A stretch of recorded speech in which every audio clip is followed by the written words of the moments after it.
How's it going?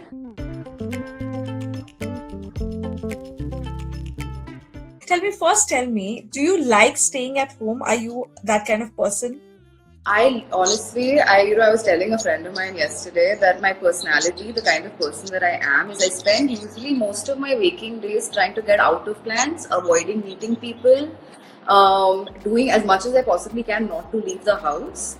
But as soon as this option has been taken away from me, suddenly complete opposite to my personality. I really want to meet people, and I really want to go outside, which is really bizarre. But is it difficult to cope with the fact that everybody is in your face at home?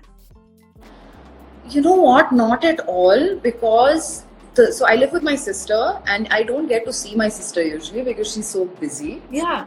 She works every single day. And the last 2 years she's been working non-stop. So I've actually in the last couple of years not gotten to spend a lot of time with her. So to me, I was just telling her this morning, I was like, this is, like actually I'm really like enjoying the fact that I'm getting to at least spend time with you.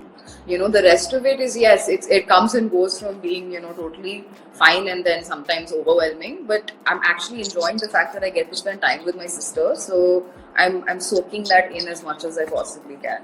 So, what are you guys doing as sisters? How are you guys spending time? I know you posted a picture of her on her laptop. What was she doing and what were you doing?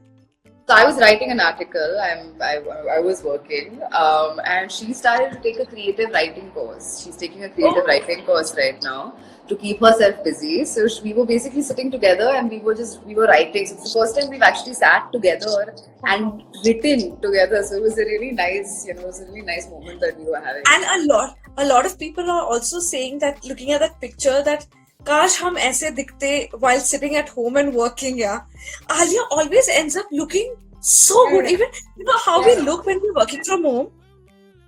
It's not fair. I know, it's just not fair. It's not fair. I was like, because even when I took the picture, I looked at it and I was like, yeah, like if I had somebody just took a picture of me like that, I would just be like, no way, you can't post that with her. It just turns out to look nice. She always looks nice. But yeah. What else? What else? Are you guys playing any games? Are you watching stuff together? Yeah, I know. So we're watching stuff. So actually, again, yesterday I taught her how to make pasta. She wants to learn how to cook. She doesn't cook. So I taught her how to make pasta yesterday. She wants to learn how to cook something new every day. Doing stuff around the house as much as we can.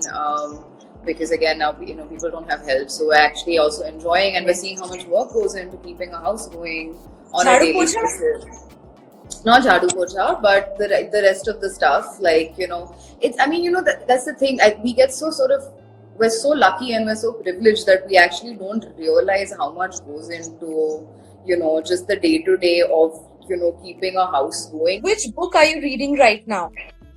I am reading a book about medieval English history. It is called Agincourt. It's about a very famous battle that took place in medieval England. Because I'm a history nerd, so that's what I'm reading right now. What are you doing during your quarantine? Okay. I'm reading, I'm working. I'm trying to keep a routine going. So I think one of the most important things that you can do in this time is keep a steady routine going, because it's very easy for your routine to go to shit, so to speak. Right now, it's very easy for that to happen. Worst habit of Alia, like something that you can't stand? Nothing, yeah. I mean, she's a little bossy sometimes, but it's not that I just find it funny. I just find it really funny. It doesn't annoy me. I just find it really funny because she's very like, have you taken your vitamins? What are you doing? You're not eating enough. Eat properly. You can't just eat fruit for breakfast. Have some protein. So it's in a very concerned way. I just find it very funny. Okay, what about your next book?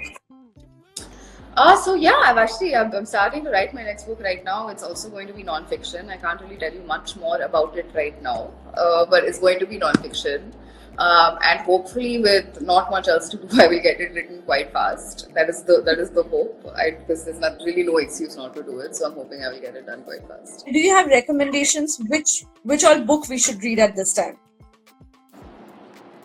I mean, honestly, I'd say at this point just read anything that makes you feel good. So read uplifting books, read anything that makes you happy. So I have with my page Here Comes the Sun, I have started a book club with a page called Books on Toast. We have a book club called the Shiny Happy Book Club. Yes, I was just going to ask you about the book club. Tell me about it. Yeah. So the book club, basically the idea was to sort of marry mental health and reading, because we collectively realize how much impact reading has on your mental health and how good it makes you feel, and how much it gives you, and in terms of just managing to stay positive, distracting you, teaching you. So the goal is basically we recommend a book, one non-fiction and one fiction book every month. We have a curator that does that. Our curator for this month is Sonam Kapoor. She's a very voracious reader for people who don't know that. So we're very happy to have her be our curator this month. And the idea is that we recommend books that, just do something for your mental health. People who are dealing with depression this time, how should they deal with it? Even if you're someone who's never dealt with anxiety or depression before, you might suddenly find that you're currently experiencing anxiety or depression. And I think it's a very natural thing. It's a really natural position to be in. Your world is currently not safe. You're being told that your world is not safe. You're being told that outside is not safe. And that is a fundamentally very jarring and disconcerting thing to have to experience. The idea of your world not being safe, your home not feeling safe.